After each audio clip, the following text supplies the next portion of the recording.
आत्मप्रेमी, भगवत भक्ती प्रेमी सुहृदजन हो, विनम्र प्रणाम. आज आपण सकल संत विचार मंच आणि पिताश्री परिवार यांच्या संयुक्त विद्यमाने जी व्याख्यानमाला चालवतो त्याचं 4थं वर्ष आहे. आणि या 4थ्या वर्षातलं आजचं, आता अनघा म्हणाली त्याप्रमाणे, अखेरचं वर्ष आहे, अखेरचं व्याख्यान आहे, समापनाचं व्याख्यान आहे. आता हे 4थं वर्ष आपण सर्वांनी प्रत्येक वेळा विचार यात्रा ही संपन्न करीत, त्याची श्रवण भक्ती करीत अत्यंत सफलतेनं पूर्ण केलेलं आहे. मुळामध्येच सकल संत विचार मंचाचा हा उपक्रम तुमच्या सगळ्यांच्या आत्मीय सहकार्यानं आणि भगवंताच्या कृपेनं 4 वर्ष सलगपणे संपन्न होत आलेला आहे. आपल्यासारख्या सर्व जाणकार श्रोत्यांना, सहभागी श्रोत्यांना आठवतंय की अगदी पहिल्या वर्षी आपण संत हा अभ्यास विषय घेतला होता. दुसऱ्या वर्षी आपण पंथ असा अभ्यास विषय घेतला होता. पंथ म्हणजे संप्रदाय, आणि त्याच्याबद्दल अनेक महत्वाची व्याख्यानं आपल्या मंचावरून सादर झाली. पहिल्या वर्षी संतांचा विचार, दुसऱ्या वर्षी पंथ म्हणजे विविध संप्रदायांचा विचार, आणि त्यानंतर तिसऱ्या वर्षी आपण जो विचार केला तो आहे ग्रंथांचा. कारण संत आणि पंथ यांनी मिळून जे ग्रंथ निर्माण केले तेही मराठी भाषेला भूषणभूत, ललामभूत अशा प्रकारचे आहे. तर वर्षभर जाणकार व्याख्यात्यांनी त्याच्यावर आपापली विचार पुष्प गुंफून एक फार प्रकारची ज्ञानाची मांदियाळी आपण म्हणू या ठिकाणी निर्माण केली. ते वर्ष 3रं, आणि आता 4थं वर्ष जे आपलं संपत आलंय त्यामध्ये जो अभ्यास विषय आपण घेतला तो आचार्य आणि त्यांचं तत्वज्ञान असा. 5व्या वर्षी कोणता विषय घ्यायचा हे चर्चेतून ठरवलं जाईल, आणि तोही विषय आपल्या सगळ्यांना आवडणारा संत, पंथ, ग्रंथ, संप्रदाय आणि याच मालिकेत शोभून दिसणारा असा तो 5वा विषय असेल. हे 5वं वर्ष सुद्धा तुमच्या सगळ्यांच्या सहकार्यानं आणि भगवंताच्या कृपेनं आपण उत्तम तऱ्हेनं पार पाडूया. ही 5 वर्ष पुरी झाली की सकल संत विचार मंचाच्या कार्याचा एक टप्पा असा पुरा होईल, आणि मग थोडं सिंहावलोकन करून पुढं कसं जायचं, काय करायचं याचा निर्णय तुमच्याशी बोलून आणि कार्यकारी समिती जी आहे ती विचार विनिमय करून ठरवेल. येणारं 5वं वर्ष आहे. आताच उल्लेख झाल्याप्रमाणे जुलैच्या पहिल्या गुरुवारपासून आपण ते सुरू करणार आहोत. याच्याबद्दल अधिक माहिती मी माझ्या व्याख्यानाच्या अखेरी देतो. आता आज माझ्या जबाबदारी जी दिली गेली आहे ती अशा एका आचार्यांचा परिचय करून देण्याची आहे की त्या आचार्यांना सुद्धा आपण जो मान देतो त्यांचा विचार अनेकांना पटणार नाही, पटत नाही, त्याच्या त्रुटी आहेत हे लक्षात घेतो. पण तरीही भारतीयांची सहिष्णुता आहे की त्या आचार्याला सुद्धा आचार्यत्व, मार्गदर्शक ऋषीचं स्थान आमच्या विचार यात्रेत, आमच्या विचारधनात वेगळा असेल, विलक्षण असेल, प्रसंगी विचित्र असेल, पण त्याला स्वतःचं स्थान आहे. कारण सर्वेषाम अविरोधेन ही भारतीयांची पद्धत आहे. असा विचार केला तर कोणत्या ऋषीबद्दल, कोणत्या आचार्याबद्दल, कोणत्या एका अर्थानं विचारवंताबद्दल आपण बोलणार आहोत? तर तुम्हा सर्वांना माहिती आहे, ते म्हणजे चार्वाक आचार्य, चार्वाक ऋषी.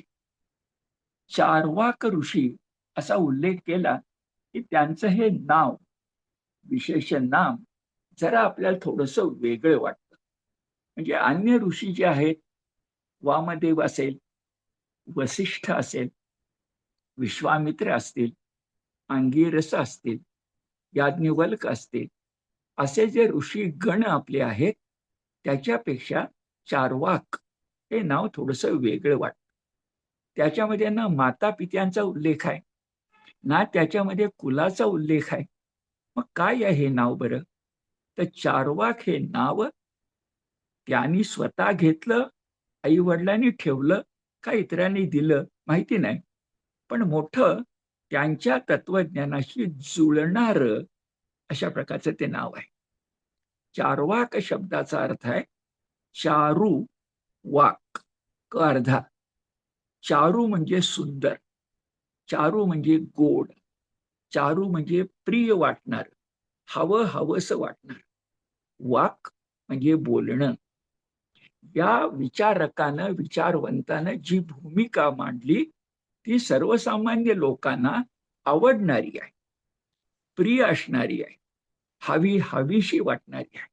आणि म्हणून चार्वाक हे जे त्यांचं नामाभिधान आहे ते पूर्णतः सार्थ आहे असं आपल्या लक्षामध्ये येईल. काय केलं चार्वाकांनी? तर चार्वाकांनी आपल्या तत्वचिंतनाचे नेहमी दोन शब्द येतात, प्रेयस आणि श्रेयस. त्यापैकी प्रेयस निवडलं आणि श्रेयस नाकारलं. प्रेयस म्हणजे अत्यंत प्रिय असणारी गोष्ट आणि श्रेयस म्हणजे ती गोष्ट कदाचित प्रिय नसेल, पण पथ्य म्हणून ती स्वीकारावी लागेल, कारण त्याच्यामध्ये मनुष्य जातीचं अंतिमतः कल्याण आहे. त्यामुळे श्रेयस्कर, श्रेयस हे आपण शिरोभूत मानतो, मस्तके धारण करतो. प्रेयस हे तुमच्या माझ्या भावना वासनांना आवडणार आहे, गोड वाटणार आहे. मग अशा या प्रेयस आणि श्रेयसच्या द्वंद्वामध्ये सामान्यपणे सगळे विचारक काय स्वीकारतात भारतीय परंपरेत? तर श्रेयस स्वीकारतात आणि प्रेयस जरा बाजूला ठेवतात, त्याला मर्यादा घालतात. चार्वाकाचं उलट आहे. चार्वाकानं श्रेयस पूर्णपणे नाकारलंय, पूर्णपणे नाकारलंय, धिक्कारलंय. आणि श्रेयस धिक्कारून, नाकारून त्यानं प्रेयस म्हणजे प्रिय असणारी जी गोष्ट आहे ती स्वीकारली. हेच तुमच्या माझ्या नेहमीच्या भाषेत, समर्थ रामदास स्वामींच्या दासबोधाच्या भाषेत सांगायचं तर या चार्वाक ऋषींनी देहबुद्धी स्वीकारली आणि देवबुद्धी नाकारली. एका अर्थानं धाडस आहे, एका अर्थानं प्रवाहाच्या उलट पोहणं आहे. स्वतःचं काही स्वतंत्र असं मत आहे, पटो अथवा न पटो बघूया आपण. पण देहबुद्धी स्वीकारली आणि देवबुद्धी नाकारली असं आपल्याला दिसतं. आता चार्वाक हे जे नाव आहे, हे किंवा ही जी ऐतिहासिक व्यक्ती आहे, तिचा काल कोणता आहे? तर इसवी सनाचं 8वं शतक हा या चार्वाक ऋषींचा काळ आहे. आणि चार्वाक तत्वज्ञान ज्याला आपण तो चार्वाक मत म्हणतो किंवा लोकायत त्याचा अर्थ सांगतो, हे चार्वाकांनी स्वतः निर्माण केलेलं नाही. ते जर इसवी सनाच्या 8व्या शतकातले असतील तर त्यांच्या मागे किमान 400 वर्ष, किमान 400 वर्ष, इसवी सनाचं 4थं शतक, बृहस्पती नावाचे एक आचार्य आहे. आता बृहस्पती म्हटलं की देवांचा गुरु वगैरे आपल्या डोळ्यासमोर येतं, ते बाजूला ठेवायचं. हे कोणी बृहस्पती नावाचे एक ऐतिहासिक व्यक्ती आहे, गुरुकुल चालवणारे एक आचार्य आहेत, ऋषी आहेत. आणि त्यांनी बृहस्पती दर्शन हे प्रथम मांडलं. त्या दर्शनाला, त्या तत्वज्ञानाला सुविहित रूप देण्याचं काम त्याच्यामध्ये पूर्व पक्ष उत्तर पक्ष अशी मांडणी करून आपलं तत्वज्ञान ठोस आणि ठाम स्वरूपामध्ये मांडायचं काम चार्वाक ऋषींनी केलं. बृहस्पतींचा वारसा स्वीकारून तो संवर्धित करण्यासाठी त्यात भर घालून त्याची व्यवस्था लावून त्यांनी चार्वाकांनी चार्वाक दर्शन निर्माण केलं असं आपल्याला दिसेल. आता बृहस्पती हे प्रथम आहे आणि चार्वाक हे नंतर आहे. आता या दोघांचं नातं कसं आहे हे पाहण्याच्या पूर्वी जरा शास्त्रीय परिभाषा वापरून आपण पुढे जाऊया. ती अशा प्रकारची आहे की भारतीय दर्शनशास्त्र जे आहे, दर्शन याचा अर्थ तत्वज्ञान, आणि म्हणूनच बघा गीताधर मंडळाचं जे आज 56 वर्ष सातत्यानं चालणारं मासिक आहे त्याचं नाव गीता दर्शन आहे. इथं दर्शनचे दोन अर्थ आहेत. ज्याच्यामध्ये गीतेचं दर्शन घडतं निष्काम कर्मयोग, आणि ज्याच्यामध्ये गीतेचं तत्वज्ञान आहे ते गीता दर्शन मासिक. तर दर्शन या शब्दाचा अर्थ तत्वज्ञान. आपल्या भारतीयांचं वैशिष्ट्य आहे की जगात सगळ्यात जास्त मोठं व्यापक सनातन प्रथम जन्मास आलं जर कोणतं दर्शनशास्त्र असेल तर ते भारतीय दर्शनशास्त्र आहे. इथं मला पाश्चिमात्य तत्वचिंतनाच्या बाबतीत काही कमीपणा असं बोलायचं नाही आहे, कारण त्यांचं पाश्चिमात्यांचं सुद्धा तत्वज्ञान एक विशिष्ट प्रकारे अत्यंत महत्वाचं आहे. ते प्राचीन काळातही होतं, ग्रीक रोमन, आणि आजच्या काळातही आहे. त्याला त्याला स्वतःचं स्थान आहे. पण आपलं जे भारतीय तत्वज्ञान आहे, भारतखंडातलं तत्वचिंतन आहे, त्याचे सरळ दोन भाग होतात. एकाला म्हणतात नास्तिक दर्शने आणि एकाला म्हणतात आस्तिक दर्शन. आता आस्ती म्हणजे मानणारे आणि नास्ती म्हणजे नाकारणारे. काय मानतात आणि काय नाकारतात? तर आपण एका शब्दात सांगूया, आस्तिक दर्शन म्हणजे जे वेद प्रामाण्य मानतात, श्रुती माऊली मानतात, वेदात परो काही नाही असं म्हणतात, वेद वचन सर्वोच्च मानतात, ते आस्तिक. अशी शास्त्र कोणती आहेत बरं? तर त्याला षडशास्त्र असं म्हणतात. षडशास्त्र ती शास्त्र अशा प्रकारची आहेत. एक न्यायशास्त्र, वैशेषिक शास्त्र, सांख्यशास्त्र, ध्यान योग शास्त्र, यज्ञाच्या बाबत कर्माच्या बाबत विचार करणारं मीमांसा शास्त्र, आणि कर्माला निष्कामतेची जोड देणारं वेदांत शास्त्र. म्हणजे न्याय, वैशेषिक, सांख्य, योग, मीमांसा आणि वेदांत ही 6 आस्तिक दर्शन झाली. आणि नास्तिक दर्शन कोणती बरं? तर जैन तत्वज्ञान, बौद्ध तत्वज्ञान आणि चार्वाक तत्वज्ञान ही 3 महत्वाची आहेत. कारण ही तिन्ही तत्वज्ञान वेद प्रामाण्य मानत नाहीत, म्हणून त्यांना नास्तिक तत्वज्ञान असं म्हणायचं. या तिघांचं एकत्रीकरण मी आता सांगितलं खरं, पण त्याच्यामध्ये चार्वाक जे 3ऱ्या क्रमांकाचे आहेत ते जास्तच बंडखोर आहे. जैन आणि बौद्धांच्या पेक्षाही जास्त बंडखोर. त्यांच्याकडे जाऊया.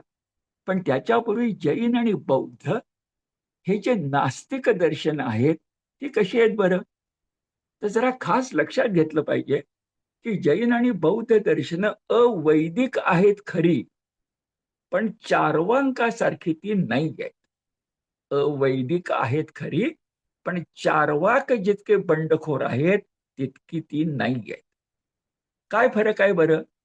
तर आपण बौद्ध तत्वज्ञान घेतलं तर ते वेद मानत नाहीत, यज्ञ मानत नाहीत, आत्मा मानत नाहीत, पण पुनर्जन्म मानतात, जो चार्वाक मानत नाही. वेद मानत नाहीत, यज्ञ मानत नाहीत, आत्मा मानत नाहीत, पण पुनर्जन्म मानतात. याचं मोठं उदाहरण म्हणजे गौतम बुद्धांच्या जातक कथा. नव्या नव्या जन्मात त्यांनी मिळवलेला एक एक सत्व गुण असे बौद्ध चार्वाकांपेक्षा वेगळे आहेत. जैन कसे वेगळे आहेत बरं? तर जैन सुद्धा चार्वाकांप्रमाणे वेद मानत नाहीत, यज्ञ मानत नाहीत, पण चार्वाक आत्मा मानत नाहीत, जैन आत्मा मानतात. आणखी जैन पुनर्जन्मही बौद्धांच्या प्रमाणे मानतात. इथं चार्वाकापेक्षा ते वेगळे आहेत. नास्तिक आहेत, वेद मानत नाहीत, एवढा समान धागा आहे ते तिघांच्या मध्ये. पण चार्वाक मात्र खरे बंडखोर असं म्हणायला हरकत नाही. किती बंडखोर बरं? तर चार्वाकांचं तत्वज्ञान आपण बघायला लागलो तर आपला धक्का बसतो. चार्वाक काय काय नाकारतात? आता चार्वाक म्हणताना मला चार्वाक एक व्यक्ती म्हणायचं नाही आहे. चार्वाकांचे अनुयायी, चार्वाकांचा संप्रदाय, लोकायत संप्रदाय काय काय नाकारतात बरं? आत्मा नाकारतात, परमात्मा नाकारतात, वेद नाकारतात, ईश्वर नाकारतात, परलोक पुनर्जन्म नाकारतात, पाप पुण्य नाकारतात, कर्मविपाक सिद्धांत म्हणजे कर्मफल सिद्धांत सुद्धा नाकारतात. मग या संप्रदायाला लोकायत संप्रदाय असं नाव का मिळालं? तर लोकायतचा अर्थ आहे लोके आयतनम. लोके म्हणजे जन लोकांच्या मध्ये, आयतनम, आयतनम याचे अनेक अर्थ आहेत, पण अस्तित्व. लोकांच्या मध्ये न बोलता न सांगता कोणी न त्याचा प्रचार करता जे असतंच. काय असतं? सुखाची इच्छा. चार्वाक तत्वज्ञानाचं मर्म असं आहे की सुखेच्छा, सुखोपभोग मिळाले पाहिजे.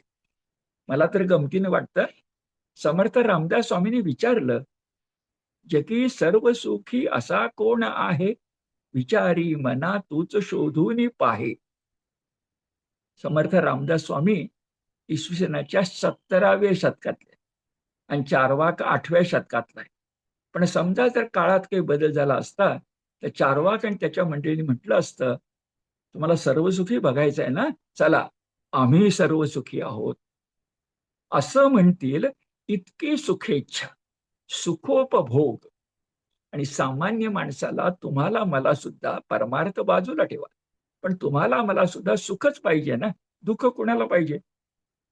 त्यामुळे सुख पाहिजे हे काही बोलावून आमंत्रण देऊन सांगायला लागत नाही, उपजतच माणसाला सुख हवं असतं. लोके आयतनम म्हणून त्याला लोकायत असं नाव मिळालेलं दिसतं. मगाचा मुद्दा जो आहे तो थोडा जोडून घेऊया.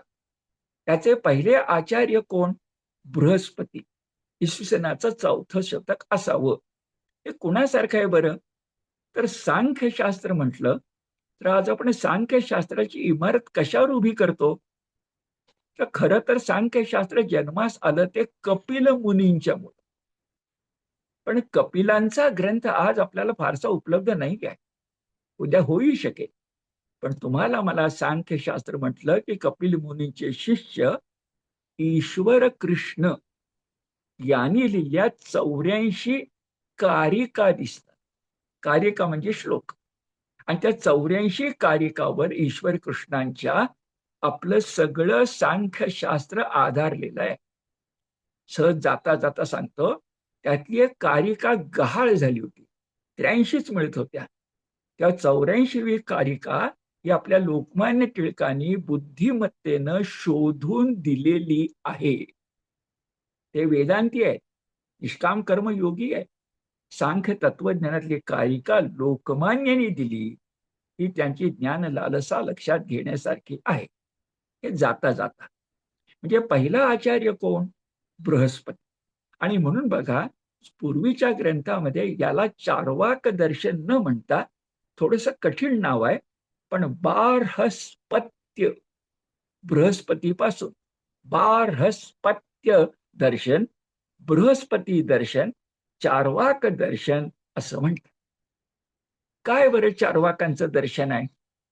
बरंच बोलावं लागेल, पण एका शब्दात सांगा म्हटलं तर चार्वाक हे ईशवादी नाहीत, परमात्मवादी नाहीत, तर ते स्वभाववादी आहेत.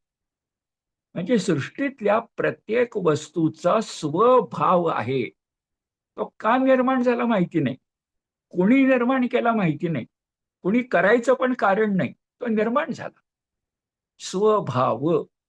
म्हणून चार्वाक हे ना ईशवादी ना परमात्मवादी, तर चार्वाक हे स्वभाववादी आहेत असं दिसतं. ते म्हणतात, अहो ह्या जगात विलक्षण आणि विचित्र अनेक वस्तू, अनेक व्यक्ती, अनेक गतिस्थिती आहेच, पहिल्यापासून आहे.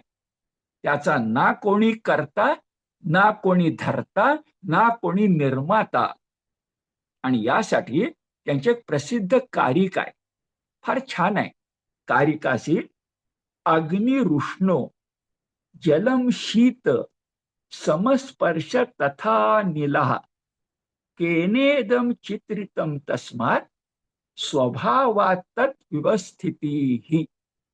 व्यवस्थिती म्हणजे व्यवस्था. गीता आपल्याला काही व्यवस्था सांगते, व्यवसायात्मिका बुद्धी, पण इथं गीता नाही मान्य. चार्वाक म्हणतात व्यवस्थिती, ही व्यवस्था निर्माण झाली. कुणी निर्माण केली? स्वभावात. त्याचा त्याचा तसा स्वभावच आहे, तुम्ही कोण ठरवणार आहे? आणि कारिकेत म्हटलंय, अग्नीनं उष्ण का असावं, पाण्यानं थंड का असावं, वाऱ्यानं उष्णही नाही आणि थंडही नाही असं सम का असावं? कोणी निर्माण केलं? का असावंचं कारण माहिती नाही, कोणी निर्माण केल्याचं कारण माहिती नाही. हे सगळं स्वभावात आहे, आपोआप निर्माण झालंय. त्याचा त्याचा तो स्वभाव आहे, उपजत आहे, अंगीभूत आहे असं ते म्हणतात. यालाच ते स्वभाव म्हणतात. आणि त्यांना असं वाटतं की एवढं सांगितलं, पुढे मी सांगणार आहे तुम्हाला, कोणतंही कार्य कारणाविना होत नाही. पण हे म्हणतात कारणाचा मुद्दाच नाही, कार्य आहे ना, स्वीकारा. पण त्यांना असं वाटतं, एकदा स्वभाव म्हटलं की जगातल्या प्रत्येक वस्तूच्या गुणधर्माची व्याख्या झाली, लक्षण झालं. गीतेमध्ये अर्जुनाने विचारलं ना, स्थितप्रज्ञस्य का भाषा, तस ते म्हणतायत, जगाची व्याख्या, जगातल्या वस्तू व्यक्तींचं रूप कोण ठरवतं? ते म्हणतात, एकदा जगातल्या वस्तूच्या गुणधर्माची जाणीव झाली, अग्नी उष्ण, जल शीत, की त्याची व्याख्या झाली, त्याचं लक्षण झालं. आता याच विचारामध्ये त्रुटी आहे. एक म्हणजे कारण सांगत नाही तुम्ही, आहे तशी व्यवस्था स्वीकारता. मग तुम्हाला काही प्रश्न विचारले जातील. पहिला प्रश्न असा की तुम्ही स्वभाववाद सांगता, तो कोणाचा? कोणाचा म्हणजे पदार्थाचा का सगळ्या सृष्टीचा? सगळ्या सृष्टीचा म्हणाल तर स्वभाव फार व्यापक आहे, आणि पदार्थाचा म्हणाल तर संकुचित आहे. तुम्हाला काय म्हणायचंय? म्हणजे स्वभाव हा पदार्थाचा का सृष्टीचा? एक आक्षेप. दुसरा असा, तुम्ही हे निर्माण झालं म्हणता, मग निर्माण होताना त्याच्यामुळे कोणतरी निर्मिक नको का? का सगळ्याच गोष्टी यदृच्छया झाल्या असं म्हणायचं? सगळंच यदृच्छया. का झालं माहिती नाही, कसं झालं माहिती नाही, झालं खरं यदृच्छया. असं म्हणून तत्वज्ञानाची इमारत बांधता येईल का? हा दुसरा आक्षेप. तिसरा आक्षेप असा की तुम्ही जेव्हा भिन्न भिन्न स्वभाव निर्माण झाले म्हणता, एकापेक्षा दुसरा भिन्न आहे, अग्नीपेक्षा वायू भिन्न आहे, अग्नीपेक्षा पाणी भिन्न आहे, मग हे विलक्षणत्व, हे विचित्रत्व, हे एकमेकांमधलं अंतर कोणी आणि कसं निर्माण केलं? का ते आपोआपच झालं यदृच्छया? आणि जर तुम्ही असं म्हणत असाल आणि काही कारण सांगत नसाल, तर तुम्ही वैदिकांच्यावर जो आक्षेप घेता तो तुम्हालाच लागू पडतो. वैदिक काय म्हणतात? अहो वेदात असं म्हटलंय ते आम्हाला मान्य आहे, आम्हाला दुसऱ्या कुणी सांगायचं कारण नाही, मान्य का अमान्य. वेद हे स्वतः प्रमाण आहे, परतः प्रमाण नाहीत. वेद आहेत म्हणजे आहेत, ते स्वतःच प्रमाण आहेत. सूर्याला सांगावं लागतं का मी प्रकाशमान आहे म्हणून? तसं वेद म्हणजे भगवंताचे निश्वसित ते आहेत स्वतः प्रमाण. याची तुम्ही थट्टा करता. आणि तुम्ही जी यदृच्छया म्हणता चारवाक, ते दुसरं काय म्हणतात? आम्ही वेद स्वतः प्रमाण म्हणतो, तुम्ही यदृच्छया स्वतः प्रमाण म्हणता. ते काय फरक झाला? असे चार आक्षेप आपण निश्चितपणे, असे बरेच आक्षेप आहेत, पण हे चार आक्षेप आपण चारवाकांच्या वर घेऊ शकू. आता ह्या चारवाकांचं तत्वज्ञान तुम्हाला मला मुख्यतः माहिती आहे ते अत्यंत प्रसिद्ध असलेल्या किंवा अतिप्रसिद्ध असलेल्या एका श्लोकामुळे. ऋणम कृत्वा घृतम पिबेत भस्मीभूतस्य देहस्य पुनरागमनम कथा. पण एवढाच श्लोक, एवढीच कारिका, एवढंच चारवाकांचं तत्वज्ञान असं म्हणणं हा त्यांच्यावर एका अर्थानं अन्याय करण्यासारखा आहे. असा अन्याय करणं भारतीय तत्वचिंतन परंपरेला अमान्य आहे. आपल्याकडं ग्रंथातून उदाहरणार्थ आद्य शंकराचार्य ज्याचं मत खोडायचं त्याचंच मत इतकं चांगलं मांडतात की कदाचित ते त्याला मांडता येणार नाही, असं घडलंय. त्यामुळं चारवाकांना सुद्धा आपण संशयाचा फायदा देऊया. त्यांचं म्हणणं काय ते समग्र समजून घेऊया. फक्त ऋणम कृत्वा घृतम पिबेत एवढं ते आहे, पण तेवढंच सांगूया ना. मग त्यांच्या एकंदर 10 तरी किमान कारिका आहे. त्यातल्या काही वेळेचं भान ठेवून मी तुमच्या समोर ठेवतो. काय त्यांचं तत्वज्ञान आहे ही कारिका बघा. न स्वर्गो नापवर्गो वा नैवात्मा पारलौकिकः नैव वर्णाश्रमादीनां क्रियाश्च फलदायिकाः. म्हणजे काय बरं? न स्वर्गो, स्वर्ग वगैरे काही नाही. न अपवर्गो, अपवर्ग म्हणजे मोक्ष, स्वर्ग वगैरे काही नाही, मोक्ष वगैरे काही नाही, आत्मा नाही, परलोक नाही, वर्ण नाही, आश्रम नाही. मग क्रिया चालतात कशा? आपोआप. फलदायिका हा.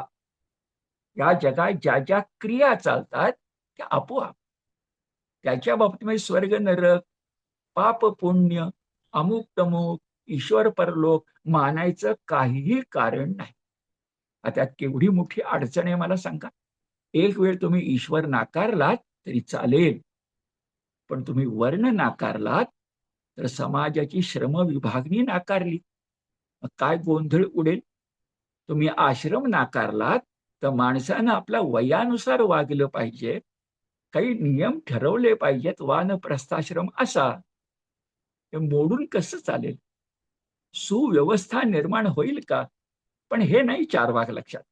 ते म्हणतात न स्वर्गो नापवर्गो वा नैवात्मा, एक कारिका झाली. दुसरी ते सांगतात की आम्हाला अग्निहोत्र मान्य नाही, आम्हाला वेदही मान्य नाहीत. वेदाबद्दल तर त्यांनी तिखट भाषा वापरली आहे, ती मी नंतर तुम्हाला सांगतो. पण आता सौम्य बघा काय म्हणतायत ते.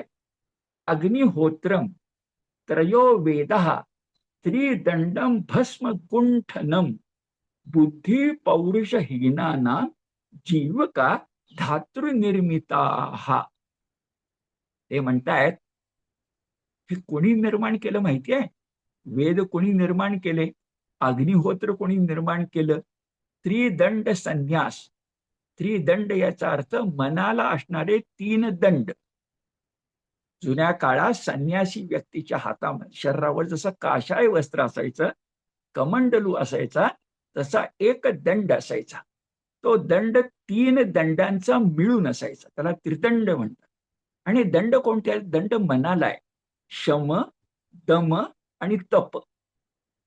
किती मानसिक आहे बघा. शम, दम आणि तप हे जो करतो तो त्रिदंडी संन्यासी. पण चारवाक म्हणतात त्या कशात अर्थ नाही हो. अग्निहोत्र फुकट, 3 वेद फुकट, भस्म लावणं चुकीचं. कोणी निर्माण केलं? काय तिकड भाषा बघा. बुद्धी पौरुषहीना नाम. ज्यांच्याजवळ बुद्धी नाही आणि जगात जगण्याचा पुरुषार्थ नाही, अशा दुबळ्या माणसांनी ही सगळी परलोकाची भाषा किंवा अध्यात्म हे निर्माण केलेलं आहे. पुढच्या कारिकेत ते म्हणतात तर आपल्याला प्रश्न विचारताचं उत्तर देऊया. पण आपल्याला विचारतात, काय हो, तुम्ही लोक पितरांना त्या पितृ पंधरवड्यात त्यांच्या त्यांच्या पुण्यतिथीला इहलोकामध्ये अन्न अर्पण करता आणि काय मानता, स्वर्गात गेलेल्या तुमच्या पितरांना ते मिळेल. दूरवर असणाऱ्या अगदी परलोक मानता, पितृलोक मानता, त्यात जाऊन तुमचे पूर्वज बसलेत असं म्हणता. काही बुद्धीला पटणार आहे का? स्वर्गस्थिता यदा तृप्तिम गच्छेयुः तत्र दानतः प्रासादस्योपरिस्थाना मत्र कस्मान्न दीयते. स्वर्गात जाऊन बसलेल्या तुमच्या पूर्वजांना इहलोकामध्ये दिलं दिले पिंड किंवा अन्य गोष्टी पोचतात, तर्पण पोचत असं मानता. तर तुम्ही या ठिकाणी बसलाय, इथून 100 मैलावर असणारा जो प्रासाद आहे किंवा मंदिर आहे, त्याच्या बाहेर बसलेली जी काही दुःखी कष्टी माणसं आहेत, त्यांना 100 मैलावरून तुमचं अन्न का पोचत नाही? तुम्ही इथं अन्नदान करताय, ते स्वर्गात पोचतं, तुमच्या पितरांना मिळतं, आणि 100 मैलावरच्या त्या सामान्य व्यक्तींना का मिळत नाही? हा त्यांचा प्रश्न आहे. आणखी ते विचारतात, अहो, पितरांना अशा प्रकारचं तर्पण करताना तुम्ही दुःखी कष्टी होता, आठवण करता पितरांची का? ते जाऊ दे, माणूस देवाघरी, आता देवाघरी म्हणायचं नाही, माणूस गेला तर माणूस गेल्यानंतर त्याच्या आसपास बसलेली माणसं किती दुःख करतात. 13 दिवस 14 दिवस दुःखाचा कडेलोट करतात, दरवर्षी त्याची आठवण करतात, शोक व्याकुळ होतात. मग तुमचे ते पितर इतके दयाळू नाहीत का? एवी तेवी ते तिथं गेलेले आहेत, ते म्हणताना पितृलोक, मग गेलेले आहेत, तिथं अस्तित्व आहे, तर ते दयाळू नाहीत का की तिथून त्यांनी परत यावं? कोणी शोकाकुल झाला, व्याकुळ झाला, तर त्याचे दुःखाचे अश्रू पुसण्यासाठी परत येणे चांगलं आहे ना. तुमचे पितर परत काय येत नाही? कारिका म्हणते, यदि गच्छेत परम लोकम देहात देहादेश विनिर्गतः कस्मात भूयो न चायाती बंधुस्नेह समाकुलः. आपले जे बांधव आहेत ते स्नेहानं आकुल म्हणजे व्याकुळ झालेत. मग ज्यांचा देह, ज्यांचा जीव परलोकात पोचलाय, तो यांचं इष्टमित्रांचं व्याकुळपण बघून करुणेनं द्रवत नाही का? जर ते तिथं गेले, कस्मात भूयो नच आयाती, ते परत कसे काय येत नाहीत बरं? त्यांना म्हणायचं असं, त्यावर तुम्ही जे काय बोलताय ना, त्या फक्त कल्पनेतल्या गप्पा आहेत, त्याला काही वास्तवाचा आधार नाहीये. आणि आता त्यांचं अत्यंत गाजलेलं अशा प्रकारचं वचन येतं, ते असं, सुखाची इच्छा. स्वभाववाद कशासाठी? सुखेच्छा हा शब्द लक्षात घेऊया. सुखाची इच्छा म्हणून ते म्हणतायत, सुखम जीवेत. काय जगायचं बरं? सुखानं. इतरांचा विचार, समाजाचा विचार नाही, फक्त व्यक्ती वैशिष्ट्य. माझ्या आसपास कोण आहे, कसला शेजार धर्म, कुठला समाज, कुठलं राष्ट्र, कुठली माणुसकी, कुठली मानवता, आम्हाला काही माहिती नाही. काय म्हणतात? यावत जीवेत सुखम जीवेत. पुन्हा ईश्वराचा संबंध नाही, जोपर्यंत मी जगतोय तोपर्यंत, मेलो तर मेलो. यावत जीवेत सुखम जीवेत. जगण्याचं प्रयोजन एकच, इंद्रिय सुख. म्हणून माझा शब्द वापरला देह बुद्धी, देवबुद्धी नाही. विवेकाला विचारायचं नाहीये. माझ्या इंद्रियांना, त्यातही मन आणि अंतःकरण नाही, माझ्या पंचेंद्रियांना, माझ्या ज्ञानेंद्रियांना, कर्मेंद्रियांना, इंद्रियांना सुख मिळालं, विषय संपला. यावत जीवेत सुखम जीवेत. आणि मग काय आहे? ऋणम कृत्वा घृतम पिबेत. त्या जुन्या कालखंडात सगळ्यात मला वाटतं चैनीची गोष्ट तूप पिणं होते. त्या ऋणम कृत्वा घृतम पिबेत. आपण सामान्य माणसं काय म्हणतो? बाबा, जगात जगत असताना काटकसरीन जगायचं, वेळ डोक्यावर ऋण घ्यायचं आणि मरायचं नको रे बाबा. पण हे उलट आहे, ऋणम कृत्वा. कोण गेले बघायला? दिवाळं काढलं मी झालं ना, दिवाळीच की आपल्याला. ऋणम कृत्वा घृतम पिबेत. आणि काय तत्वज्ञान आहे? भस्मीभूतस्य देहस्य. एकदा आत्मा मानला नाही की पुढचा जन्मच नाही. आता चांगलं वागला तर पुढचा जन्म चांगला. शुचीनाम श्रीमताम गेहे काही नाही. कशावर भस्मीभूतस्य देहस्य. पटकन पटणार आहे काय उरतो माणसाचं? काहीच उरत नाही. 3 चिमटी राख. भस्मीभूतस्य देहस्य. आणि विचारतायत पुनरागमनम कुतः. अरे शहाणा माणूस आपल्या जवळ जे आहे त्याचा उपभोग घेईल की नाही? उद्याचं कोणी बघितलंय? पटकन पटणारं तत्वज्ञान लोकायत. भस्मीभूतस्य देहस्य पुनरागमनम. कारण कर्मविपाक नाहीच आहे, पुनर्जन्म नाहीच आहे. पुनरागमनम कुतः असं ते विचारतात. आणि शेवट वेदांची चेष्टा करताना, आपण तर श्रुती माऊली म्हणतो, वेदांची चेष्टा करताना ते म्हणतात फार तिखट आहे पण आहे ते स्वीकारायचं आणि पुढे जायचं. ते म्हणतात त्रयो वेदस्य कर्तारो भंड धूर्त निशाचरः जरफरी तुरफरी इत्यादी पंडितानां वचस्मृतम. जरफरी तुरफरी हे निरर्थक वचन आहे. कसं? तर जे वेद वाङ्मय म्हणतात त्यांच्या तोंडी काही शब्द असतात. आज आपल्याला ते फारसे माहिती नाहीयेत, मुद्दाम मी सांगतो. श्रौषट, वषट, औषट, हुंफट असे असतात. आहेत तसे वेदात शब्द. जरफरी तुरफरी हे निरर्थक आहेत. आणि त्याच्यापेक्षा हल्ला असा आहे, वेद कोणी निर्माण केले? हे चार्वाक म्हणतायत हे वेद तिघांनी निर्माण केले. एक भंड म्हणजे वितंडवाद करणारे भंड, नंतर धूर्त म्हणजे धूर्त, आणि निशाचर म्हणजे पापी. भंड धूर्त निशाचरा. वेद कोणी निर्माण केले? धूर्त माणसांनी, वितंडवादात रस असणाऱ्या आणि पापी. आता यांना आपल्याला प्रश्न विचारावा लागेल. तो विचारला गेलाय. तो असा विचारला गेलाय की वेदांना आणि वैदिकांना इतकं तुम्ही नावं ठेवताय, धूर्तपणा, वितंडवाद असं म्हणता. सांगा बघू, हे वेद कुणीतरी कोणाला तरी त्यांचं शोषण करावं म्हणून, अन्याय करावं म्हणून मुद्दाम निर्माण केलेत का? हे ठरवून निर्माण केलं काही शस्त्र आहे का शास्त्राचं? असं तर दिसत नाही.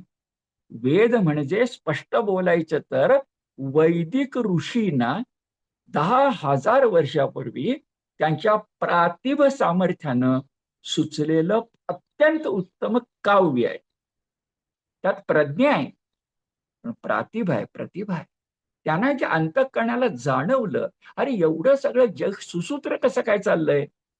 ही नक्षत्र उगवतात, मावळतात, सूर्य उगवतो, मावळतो, चंद्र उगवतो, मावळतो, ठरलेल्या वेळा पाऊस येतो, जमिनीमध्ये एक बी पेरावं आणि सहस्रानं घ्यावं, हे चाललंय कसं? जगात कुठलीही गोष्ट कर्त्याविना होत नाही. तर जगाचा एवढा मोठा जगड व्याळ व्याप आहे, त्याचा कोणी निर्माता नको का? त्यामुळे वेद हे कोणी ठरवून अन्यायाचं शस्त्र म्हणून केलेलं नाही. एक त्याला श्रद्धेनं भगवंताचे निश्वसित म्हणा, का मी म्हटलं तसं अप्रतिम काव्य म्हणा. आपल्याकडे कवी शब्दाचा अर्थ ज्ञानी आहे, मग काव्य तरी म्हणा, काहीतरी म्हणा ना. निश्चितपणे अन्याय करण्यासाठी केलेले नाही. क्रमांक 1. क्रमांक 2, आपण जर ऋग्वेद मुख्यतः घेतला आणि त्या ऋग्वेदातली सगळी वचनं बघितली तर त्याच्यामध्ये कुठंतरी वेदामध्ये धूर्तता दिसते का? भांडणाला सामग्री दिसते का? चला पापच करा असं आहे का? यज्ञ केलाय, सुखाची इच्छा आहे, इंद्राला मानतात, पण दुसऱ्याचे हिसकावून घ्या असं म्हटलंय का? त्याच वेदामध्ये ईशावास्योपनिषद ही संहिता आहे, ब्राह्मण ग्रंथ नाहीये. त्या शब्द काय येतात? तेन त्यक्तेन भुंजिथा. अरे जगाचं तत्वज्ञान यात आहे. तेन त्यक्तेन भुंजिता मा गृधा कश्यसि धनम. दुसऱ्याच्या धनावर डोळा ठेवू नकोस. भगवंतानं तुला नैवेद्य म्हणून जे दिलं त्याच्यात आनंद मान. केवढी माणुसकी आहे. हे ईशावास्य उपनिषद कशात आहे? ऋग्वेदात अंतिम आहे. तो संहितेचा भाग आहे, तो ब्राह्मण आरण्यक ग्रंथाचा नाही. ते वेद वचन आहे, ती श्रुती माऊली आहे. आणि असं असताना तुम्ही त्यांना भंड धूर्त निशाचरा म्हणता.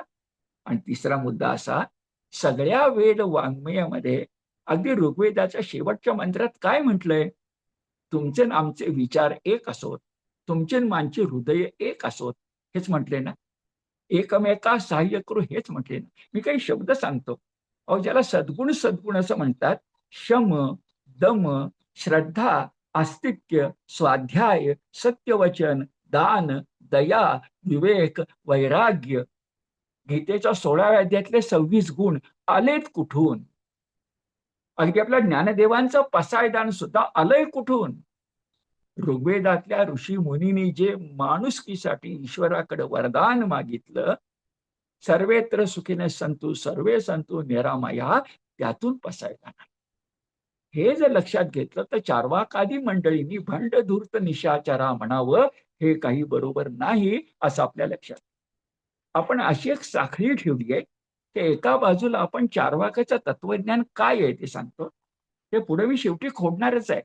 पण जाता जाता जे खोडणं आवश्यक आहे ते आपण त्या त्या ठिकाणी लक्षात घेत जातो.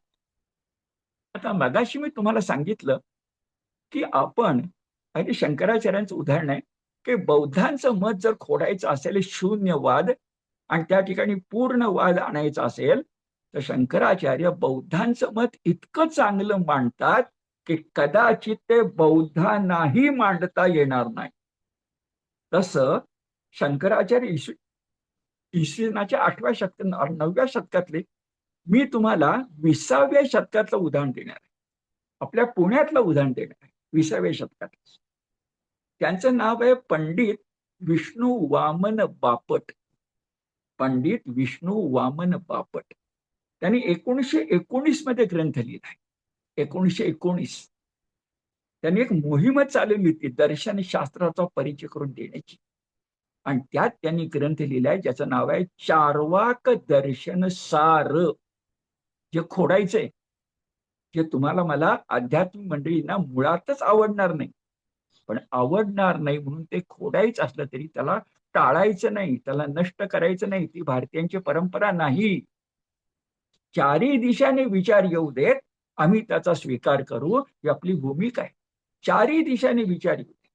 आमचा विचार खरा असेल तर त्या तुमच्या विचारावर मात करून टिकेल. आम्हाला काहीतरी भिक्षा मागून नकोय. जे हक्काचं असेल ते आम्हाला हवं. म्हणून बघा, हे जे वि वा बापट होते त्यांना शंकराचार्यांचे लाडके, शंकराचार्यांचे भक्त म्हणून आचार्य भक्त असं म्हणत. ते वेदांत वाचस्पती का वेदांताचार्य होते. त्यांनी या चार्वाक दर्शन सार मध्ये सुरुवातीला लिहिलंय की चार्वाकांचं म्हणणं मी पूर्णतः खोडणार आहे, पण आधी मी चार्वाकांचं अभिनंदन करतो. काय गंमत आहे. ज्याचं मत खोडायचंय त्याचं आधी अभिनंदन सत्कार. पण ते म्हणतात यासाठी अभिनंदन करतो की असल्या चार्वाकांनी आपली मतं मांडली म्हणून जे वेदाचा अभ्यास करणारे होते ते झडझडून जागे झाले आणि वेदाच्या अभ्यासात सूक्ष्मता आली. हे फार महत्वाचं आहे. वैचारिक शत्रूच्या समोर उभा टाकतो, मारामारी नव्हे, वैचारिक शत्रूच्या समोर उभा टाकतो, तर तुमच्या बुद्धीला तेज आणावं लागतं, तुमची शस्त्र परजावी लागतात, कारण इथं खेळ बुद्धीचा आहे. चार्वाकांनी काहीतरी मांडलं, त्याच्या विरुद्ध आमचं वैदिक शास्त्र कसं आहे याचा अभ्यास करण्यास सूक्ष्मता आली. आणि अशीच सूक्ष्मता येते. शत्रू नसेल ना तर माणसं शांत झोपी जातील. असू देत वैचारिक शत्रू, कलहाला मी घाबरत नाही. आगरकरांनी आपल्याला सांगितले, सुधारकागिरणी आगरकरांनी त्या काळात, अरे विचार कलहाला कोण भीतो, त्यांचे शब्द आहेत सुधारकात, आम्ही भीत नाही. मग बापट शास्त्री म्हणतात चला चार्वाकांचं म्हणणं मांडूया आणि विचार करूया, जरा निर्लेप वृत्तीने विचार करूया. म्हणजे मनात असं धरूया नको की चार्वाक हे चुकीचेच आहेत, कारण त्याला अभ्यास म्हणत नाही. काय म्हणतायत ते आपण समजून घेऊया. आता बघा, मगाशी आपण काही काही मांडलं आणि काही काही खोडलं. आता आपण चार्वाकांच्या मुख्य तत्वज्ञानाच्या गड्ड्याला हात घालणार आहोत. गड्ड्याला गाभ्याला. चार्वाकांचं म्हणणं असं आहे की तुम्ही वैदिक, तुम्ही अन्य विचाराचे लोक कोणकोणती प्रमाण मानता? तर एक अनुमान प्रमाण मानता, एक शब्द प्रमाण मानता, एक आप्तवाक्य प्रमाण मानता. प्रमाण म्हणजे ज्याच्यामुळे समजावून सांगता. प्रमाण त्याच्यात मापन आहे, प्रकर्षानं प्रमाण. कोणकोणती तुम्ही सांगता? अनुमान, शब्द. उदाहरणार्थ वैदिक कशाला शब्द प्रमाण मानतात? 4 वेद, मुख्यतः 3 वेद. जैन मंडळी कशाला मानतात? तर त्यांचं जैनागम नावाचा ग्रंथ आहे. बौद्ध कोणाला मानतात? त्रिपिटिक. पेटी म्हटले, 3 पेटीमध्ये तत्वज्ञान आहे, त्रिपिटक टिक.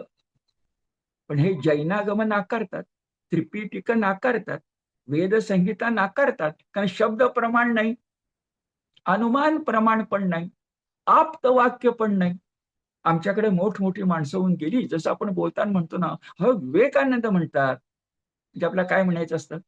विवेकानंद मोठे आहेत, आपल्या सगळ्यांच्या पेक्षा अधिक हुशार आहेत, ते सांगतायत. आप्तवाक्य, आप्त म्हणजे नातेवाईक नव्हे, जाणकार. तर काहीच ते मानत नाही. आणि ते म्हणतात प्रत्यक्ष प्रमाण. त्यांनी सगळी प्रमाणे नाकारली आणि एकच प्रमाण मानले, ते म्हणजे डोळ्याला दिसतं ते. नुसतं डोळ्यालाच नाही, इंद्रियांना जाणवतं ते. इहवादी, ऐहिक, पारलौकिक नाही. गड्ड्याला हात घातला पण गाभ्याला. माझ्या हाताला जाणवतं खरं, माझ्या कानाला ऐकू येतं खरं, मला म्हणजे माझ्या देहाला जाणवतं खरं, माझ्या डोळ्याने दिसतं खरं. आणि प्रत्यक्षाचा अर्थ काय? प्रतिअक्ष. अक्ष म्हणजे डोळा. आणि म्हणून ते म्हणतात फक्त प्रत्यक्ष प्रमाण हे निरंकुश आहे. निरंकुशचा अर्थ त्याला इंग्लिश शब्द वापरतो, चॅलेंज करायचं नाही, निरंकुश. एक वचन तुम्हाला माहिती आहे, निरंकुशा कवया. सामर्थ्य आहे त्या कवींचं, निरंकुशा कवया. कारण जे न देखे रवी ते देखे कवी. तर निरंकुश प्रमाण कोणतं? प्रत्यक्ष. आता प्रश्न असा, अहो प्रत्यक्ष प्रमाण जर मानायचं म्हटलं, आम्ही प्रत्यक्ष मानतो, पण एकमेव एकमेव निरंकुश प्रत्यक्ष प्रमाण मानायचं म्हटलं तर काही प्रश्न उभे राहतात. पहिला प्रश्न असा, वेदांतात ज्याची खूप चर्चा होते तो दृष्टांत म्हणजे रज्जू सर्प. संध्याकाळच्या वेळेला माझ्याच डोळ्यांना दोरीच्या ठिकाणी सापाचा भास होतो की नाही? हा जो भास होतो हा प्रत्यक्ष नाही का? आणि प्रत्यक्ष असेल तर तो खरा आहे का? म्हणजे प्रत्यक्ष प्रमाणाला मर्यादा आहेत हे विसरू नका. दुसरं उदाहरण घेऊया.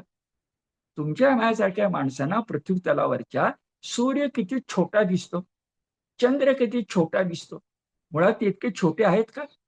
माझ्या डोळ्याला दिसतंय सूर्य उगवताना मावळताना, त्याच्या मागे पृथ्वीची गती, सूर्याची गती आहे का अन्य काय आहे? नाही, पण सूर्यचंद्र मला दिसतात तेवढेच. असं असतं का? म्हणजे सूर्यचंद्र जर मला छोटे दिसतात, मुळात ते मोठे असतात, तर मला दिसणं हे किती निरंकुश मानायचं? किंवा एकमेकांना जेव्हा आपण घट देतो, मातीचं भांड, तर काय देतो प्रत्यक्ष? एक मातीचा घटाकार देतो. त्याचा स्पर्श आहे, त्याचं रूप आहे, कदाचित त्याचा लाल रंग आहे, पण आपण घट पाणी भरण्यासाठी देतो. ते प्रत्यक्ष कुठे आहे? कुंभाराकडनं मी घट विकत आणतो तेव्हा तो पाणी भरण्यासाठी हे नंतर आहे. कुंभार जेव्हा मला घट विकतो तेव्हा प्रत्यक्ष काय आहे? मातीची भाजलेली एक वस्तू. जे प्रत्यक्ष प्रमाणानं पुढे जे काही आमच्या व्यवहारामध्ये उपयोगी पडणार आहे त्याचा काही संदर्भच येत नाही. आणखीन एक उदाहरण, आपण आगगाडीतून प्रवास करत असलो तर आपण पळत असतो आणि काठावरची झाडं, इमारती स्थिर असतात. प्रत्यक्ष काय वाटतं? प्रत्यक्ष वाटतं की मी पळत नाहीये गाडीतून, झाडं पळत आहेत. आणि व्यवहारातलं उदाहरण द्यायचं तर तुम्ही सगळ्यांनी बहुतेक अत्यंत गाजलेलं हिंदी चित्रपट बघितलाय, दृश्यम. तो नंतर दुसरा भाग पण आलाय, पण मी पहिल्या भागाबद्दल बोलतो. दृश्यम, याचा अर्थ प्रत्यक्ष प्रमाण 80% मान्य करूया, पण 101% नाही. निरंकुश. आता त्यांचं प्रत्यक्ष प्रमाण आपण खोडलं, पण ते आपली प्रमाण खोडताना काय सांगतात बरं? तर ते म्हणतात तुमचं अनुमान आहे ना, ते अनुमान कसलं आहे बरं? तर ते शास्त्रीय भाषेमध्ये म्हणतात अनुमान तर्क म्हणजे काय? तर ज्ञाताच्या आधारावर अज्ञाताचा बोध करणं म्हणजे अनुमान. ज्ञात आहे कसं बरं? आता मी माणूस आहे, मला तहान लागते, माझ्यासारखा दुसरा माणूस आहे, त्याला तहान लागणार. ज्ञाताच्या आधारावर अज्ञाताचा बोध करणं म्हणजे अनुमान. आणि हे अनुमान खरं नाही याची थट्टा करताना चार्वाकांनी उदाहरण दिले. थट्टा करतायत, अतिरंजित आहे, पण दिलंय त्याने उदाहरण. काय अनुमान करायचं बरं? तर समोरच्या पशुला 4 पाय आहेत, यावर अनुमान करूया की माणसाला 2 कान आहेत. पशुला 4 पाय आहेत, याच्यावरून अनुमान करूया 2 कान माणसाला आहेत. हे अतिरंजित उदाहरण आहे, पण आपण त्यांना विचारूया. समजा अनुमानाची प्रक्रिया अशी नाकारायची म्हटलं, बघा महत्वाचा विषय आहे. अनुमानाची प्रक्रिया अशी नाकारायची म्हटलं तर चार्वाक ज्या जगावर प्रेम करतात, यावं जीवे सुखम जीवे, ते जग चालेल का? अनुमान काढूनच टाका. एक तुम्ही अनुमान काढून टाकलं तर दैनंदिन व्यवहार होईल. समोर पाणी दिसतंय, त्यानं माझी तहान भागेल, हे माझं अनुमान आहे. विस्तवात हात घातला तर माझा हात भाजेल, हे माझं अनुमान आहे.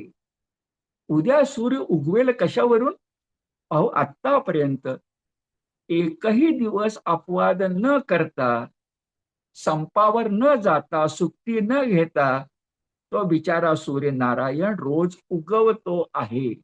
एकदाही आतापर्यंत चुकलं नाही. त्या अर्थी अनुमान असं की उद्या सूर्य उगवेल. याची चेष्टा करताना चार्वाक म्हणतात तुमचं अनुमान हे संभाव्यता शास्त्र आहे. संभवनीय, संभाव्य आपण उत्तर देऊ, नाही तर जगात संभाव्य नसतं तर काय असतं? प्रश्न विचारूया. आत्मज्ञान जे काही आहे ते तुम्ही पारलौकिक म्हणता, ठीक आहे. तुमचं जे ऐहिक विज्ञान आहे, ऐहिक विज्ञान आहे, ते तर अनुमान काय करत? अगदी साधं उदाहरण सांगायचं तर अमकी तमकी लस या औषधावर प्रतिबंध करेल का, याचे प्रथम प्रयोग उंदरावर केले जातात आणि अनुमान केलं जातं की उंदरावर ज्या अर्थी यशस्वी झाले त्या अर्थी माणसावर होऊ शकतील. अहो, काय सांगू तुम्हाला? उत्तर देताना चार्वाकांना म्हटलं पाहिजे तुम्ही ज्याला विज्ञान म्हणता, आम्ही नाकारत नाही, आमच्याकडे ज्ञान विज्ञान योग आहे, पण तुम्ही ज्याला विज्ञान म्हणता ते तरी काय असतं? विज्ञानाला शास्त्रीय भाषेत विगमनात्मक म्हणतात, इंग्लिशमध्ये इंडक्टिव्ह म्हणतात. निगमन आणि विगमन असे 2 शब्द आहेत. विगमन म्हणजे काय? एका वस्तूवरून दुसऱ्या वस्तू संबंधित तर्क करणं. एका वस्तूवरून दुसऱ्या वस्तूवर तर्क करणं. तर्क म्हणजे अनुमान.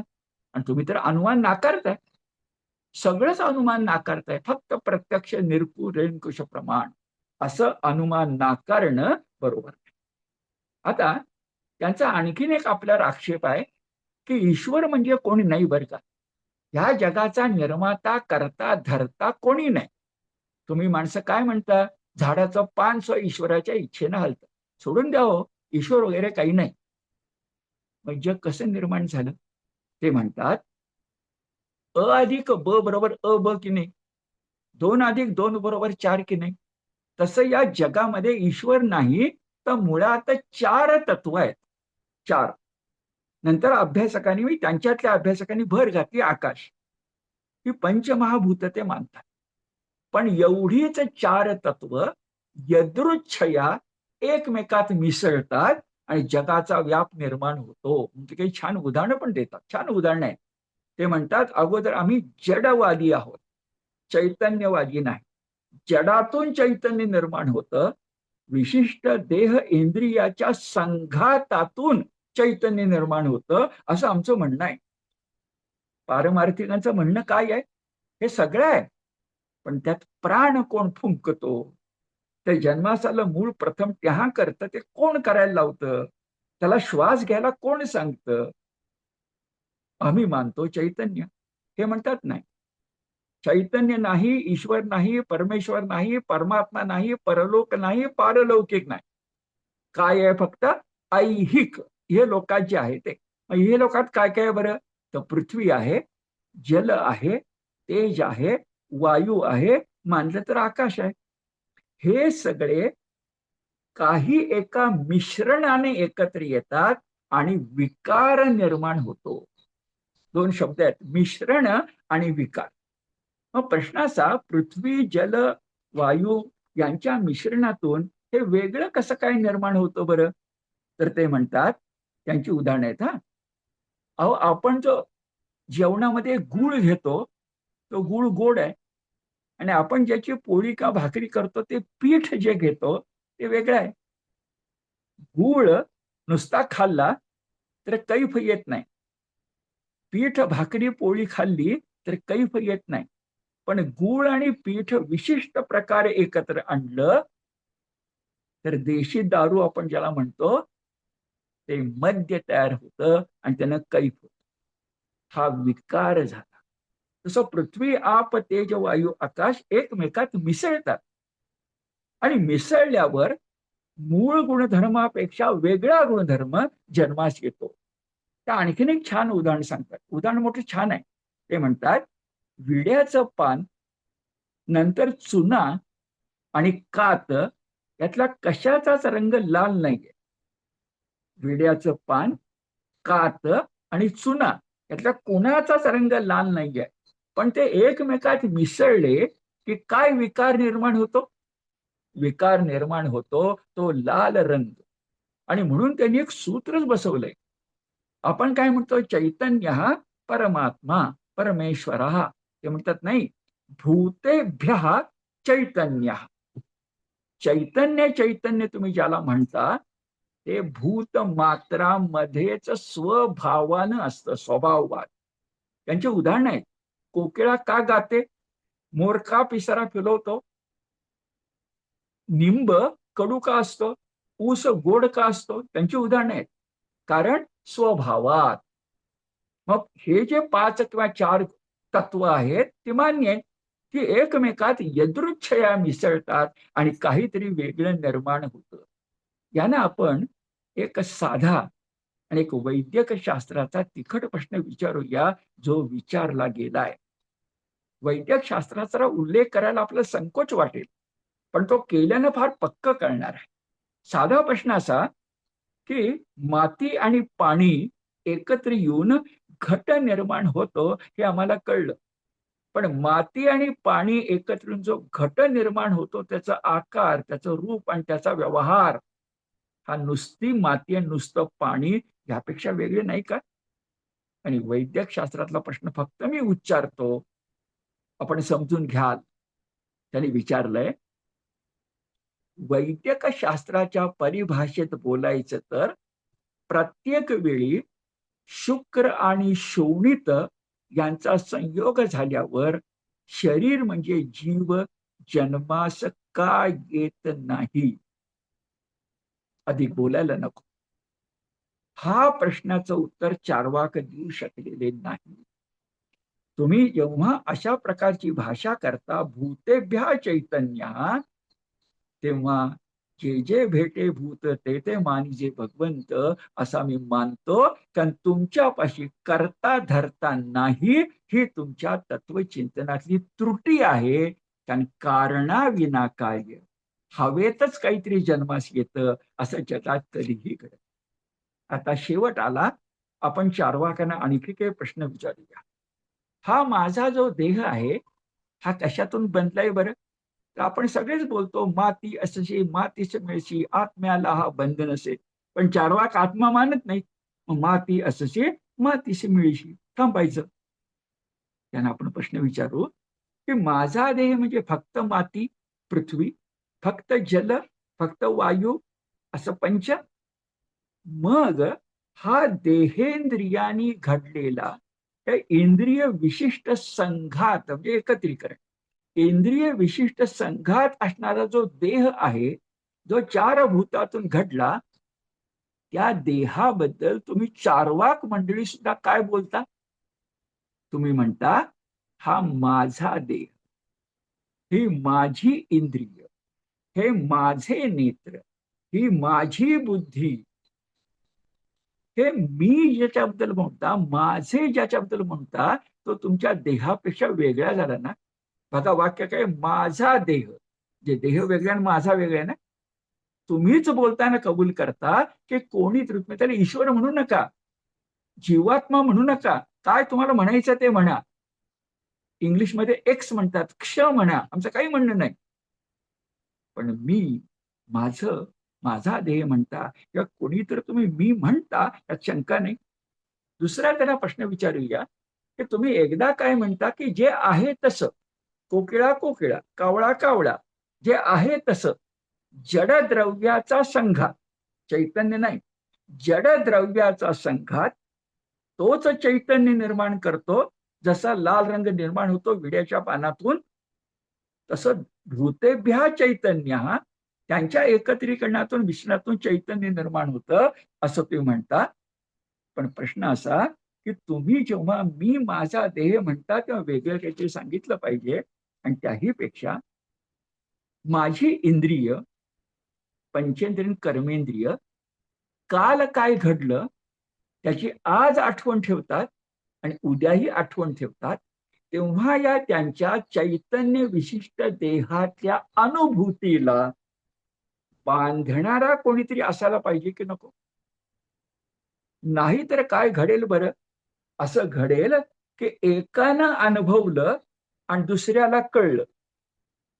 जमेल का? एकानं अनुभवलं आणि दुसऱ्याला कळलं. काल काय झालं ते आज मला कळत नाही, याच्याबद्दल मी पुढे आणखी विवेचन करतो. काल काय झालं ते आज मला आठवत नाही, असं चालेल का? म्हणजे तुमच्या स्मरणासाठी हा शब्द महत्वाचा आहे, स्मृती. आणि गीते स्मृती आहेच. किंवा स्मृती नसली तर स्थितप्रज्ञ, म्हणजे स्मृती असली तरच स्थितप्रज्ञ होता येत. स्मरण पाहिजे. नष्टो मोहामध्ये काय म्हणते, स्थितोस्मी गत संदेह. हे जे अनुसंधान जोडणारं कोणतरी आहे, एकीभूत एकत्रीभूत करणारा जो आहे, देहेंद्रियाच्या अनुभवांना वाऱ्यावर फुकट दवडणारा जो नाही, तो जो कोणी एक आणणारा आहे, ज्याला चैतन्य म्हणतात, ते देहेंद्रियाच्या संघातातून निर्माण होणं शक्य नाही. तो करता धरता कोणीतरी वेगळा असला पाहिजे. म्हणजे मग त्या ठिकाणी अनुसंधानाची गरज आहे. शब्द बघा, अनुसंधान, संधी. कसं अनुसंधान बरं? तर सामान्य जीवनात सुद्धा, मी आज उद्याचं बोलतोय, सामान्य जीवनात सुद्धा काय काय अनुसंधान पाहिजे बरं? तर मी काल वाचलेलं पुस्तक आज माझ्या लक्षात राहायला पाहिजे की नको? मी जो काल एकाची ओळख करून घेतली ती मला आज आठवली पाहिजे की नको? काल ज्याचा मी अनुभव घेतला तो आठवायला पाहिजे की नको? आणि चार्वाकांना विचारूया, त्याला तुम्ही असं ऋणम कृत्वा घृतम पिबेत म्हणता, तो जो माणूस असतो तो कालचे मानापमान आज का बरं विसरत नाही? मानापमानासारखी क्षुद्र गोष्ट सुद्धा पकडून ठेवली जाते. आणि ज्याला तुम्ही ज्ञान संचय म्हणता, ज्ञानी माणूस म्हणता, चालतो बोलतो विद्यापीठ म्हणता, तो फक्त चैतन्य म्हणजे कसं, इंद्रिय विशिष्ट चैतन्यानं इंद्रिय विशिष्ट संघातन होऊ शकेल? अशक्य. त्या सगळ्या अनुभवांना, नेमके शब्द सांगू, क्षणभंगूर अनुभवांना एकत्र करणारा, क्षणभंगूर नसणारा अविनाशी आत्मा मानल्याशिवाय तुमचं कोडं सुटणार नाही. चार्वाक का पराभूत झाले? चार्वाकांचं तत्वज्ञान या भूमीनं मानलं, स्वीकारलं, अभ्यास केला, पण नाकारलं. का नाकारलं बरं? तर अहो, त्या जगातली प्रत्येक गोष्ट क्षणभंगूर आहे, पण तितकीच ती सनातन म्हणजे शाश्वत आहे. ती क्षणभंगूरही आहे, पण ती उद्या जन्मास येणार. क्षणे क्षणे नवतां विधत्ते, असं होणारच आहे. नदीच्या पात्रातलं पाणी जाणार आहे, नदीचं पात्र उरणार. माणसाचं आयुष्य 100 वर्ष आहे, पण मानवतेचं आयुष्य युगानुयुग आहे. यासाठी साध्या शब्दात चार्वाकांनी लक्षात ठेवावं की तुम्ही जे 4 भूत सांगता ती विनाशी आहेत. विनाशी आहे. आणि विनाशी तत्वांची साखळी जोडली म्हणून त्याच्यातून अविनाशी जन्मास येईल ही शक्यताच नाही. शक्यताच नाही. हे जीवशास्त्राला, तुमच्या जीवशास्त्राला पटणार नाही.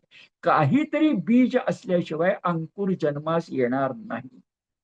म्हणून त्यानं म्हटलं पाहिजे की तुम्ही ऐहिक ऐहिक म्हणताना चला आम्ही तुमचं ऐहिक स्वीकारतो. आपल्या भगवद्गीतेत ज्ञान विज्ञान योग म्हणतो. भगवद्गीता, आपण भगवद्गीतेचा जो गीता धर्म आहे ना, तो ज्या उपनिषदातून आपण सांगतो त्यात आपण म्हणतो अभ्युदय पण पाहिजे आणि निश्रेयस पण पाहिजे. 1878 मध्ये गीतेच्या 8 तत्र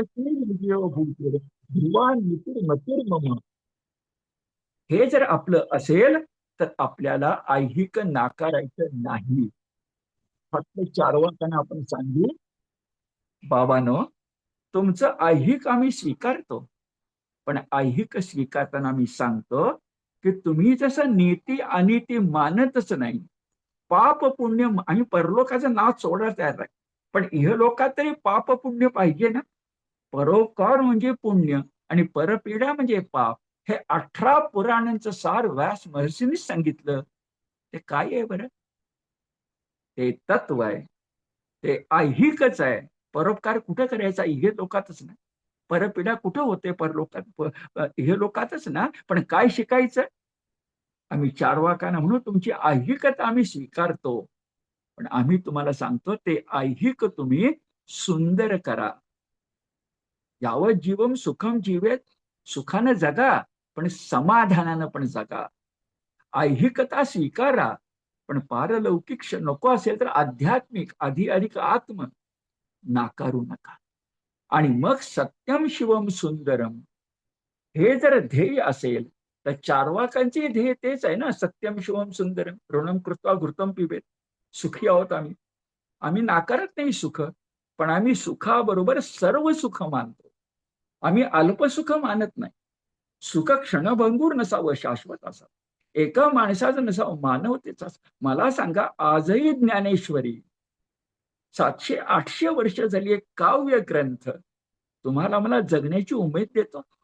आजही 5000 वर्षापूर्वीचा गीता ग्रंथ तारतम्य आम्हाला शिकवतो. हे ऐहिक सुंदर करणे नाही का? चार्वाकांना आपण म्हणूया, चला हातात हात घालूया आणि तुमची ऐहिकता आम्ही स्वीकारतो आणि आमचं समाधान म्हणजे खरं सौंदर्य, सत्यम शिवम सुंदरम तुम्ही स्वीकारा. आम्ही नाकारत नाही, पण तुमचे दोष लक्षामध्ये घ्या. अध्यात्माला नावं ठेवू नका. वेदांना भंड धूर्त निशाचरा असं म्हणून अधिक्षेप त्यांचा करू नका. आणि हे जर तुम्ही केलं तर अखेरीस सांगतो, भगवद्गीतेचा 16वा अध्याय चार्वाकांना नाकारणारा आणि पारमार्थिकांना गौरवणारा आहे आणि 5000 वर्षांनीही ते शाश्वत. वेळेनुसार मी तुम्हाला फक्त आकडे सांगतो, आपण ते स्वतः बघा. गीतेमध्ये 16व्या अध्यायात सरळ तुम्हाला काही गाळून श्लोक मी सांगतो, तेवढे वाचले किंवा 5 मिनिटं आपण घेऊया, म्हणजे त्याचं नेमकं लक्षात येईल. काय आहेत बरं चार्वाक? मी आतापर्यंत जे बोललो त्यामध्ये चार्वाकांचंच वर्णन नाहीये का गीतेमध्ये? बघा, दंभो दर्पोभिमानश्च क्रोध पारुष्यमेव च अज्ञानम चाभिजातस्य पार्थ संपद मासुरीम. आपण म्हणू चार्वाक. असत्य मत प्रतिष्ठम ते जगदा हुरनीश्वरम, ईश्वर वगैरे काही नाही.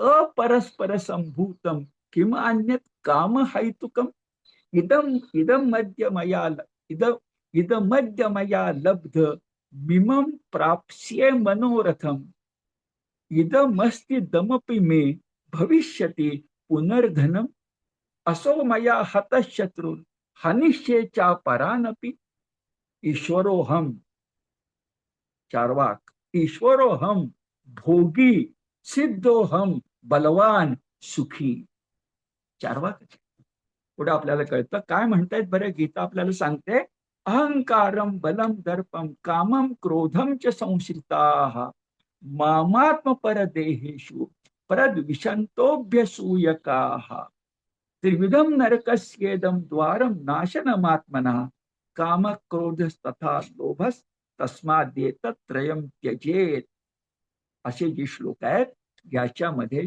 चारवाक आहे आणि या चारवाकांचं तत्वज्ञान विचारपूर्वक मुद्द्यांनी नाकारणारे आम्ही आध्यात्मिक सकल संत विचार मंचाचा 4 वर्ष खटाटोप चालवणारे तुम्ही आणि मी आपली संख्या 800च्या घरात आहे तुम्ही आणि मी ठामपणे सांगू की चारवाकांना उत्तर काय बरं 16व्या अध्यायातले थोडे श्लोक 5 पहिले 3 अभयम सत्व संशुद्धी ज्ञान योग व्यवस्थिती दानं तमश्च यज्ञश्च स्वाध्यायस्तप आर्जवम अहिंसा सत्यम क्रोधस्त्याग शांती रपैशुनम दया भूतेषु लोलुप भूतेष्वलोलुप्तम मार्दवम ह्रीर चापलम तेज क्षमा धृति शौच मद्रोहो नातिमानिता भवंती संपदम दैवी मभिजातस्य भारत 26 गुणांची सद्गुणांची ही दीपमाळ आहे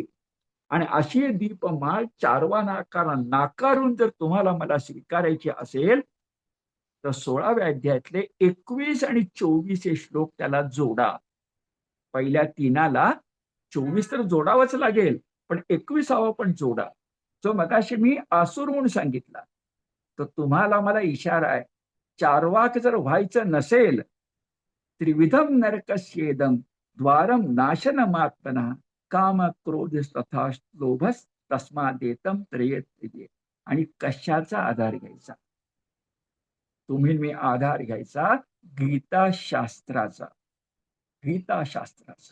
ज्ञानेश्वरीचा दासबोधाचा एकनाथी भागवताचा नामदेव तुकारामांच्या गाथेचा बस मराठी माणसाला आणखी काही नको काय आम्हाला मिळेल बरं काय मी लक्षात ठेवायचं बरं चारवाक शास्त्र नाही परमार्थशास्त्र परम अर्थशास्त्र चतुर्विध 4 पुरुषार्थ फक्त 2 नाहीत मग म्हणू त्याने शेवट करूया तस्मात् शास्त्रम प्रमाणन्ते कार्याकार्य व्यवस्थितौ ज्ञात्वा शास्त्र विधानोक्तम कर्म कर्तुम मिहारसी लोकमान्य सांगतात निष्काम कर्मयोग करायचा तुझा अधिकार आहे जन्मसिद्ध अधिकार आहे आणि तोच तुमच्या माझ्या मनावर दृढ व्हावा हा सकल संत विचार मंचाचा 4थ्या वर्षाच्या शेवटच्या व्याख्यानाचा सुद्धा हेतू आहे मगाशी मी सांगितल्याप्रमाणे आजचे समापनाचे व्याख्यान आहे अनेक आचार्यांनी त्यांचं तत्वज्ञान अनेक अभ्यासकांनी तुम्हाला मला समजावून सांगितलंय आता सरळ आपण मे महिना आज चारवाकाचं विचारशास्त्र मी आपणासमोर यथाशक्ती यथामती ठेव सर्वांना मनपूर्वक धन्यवाद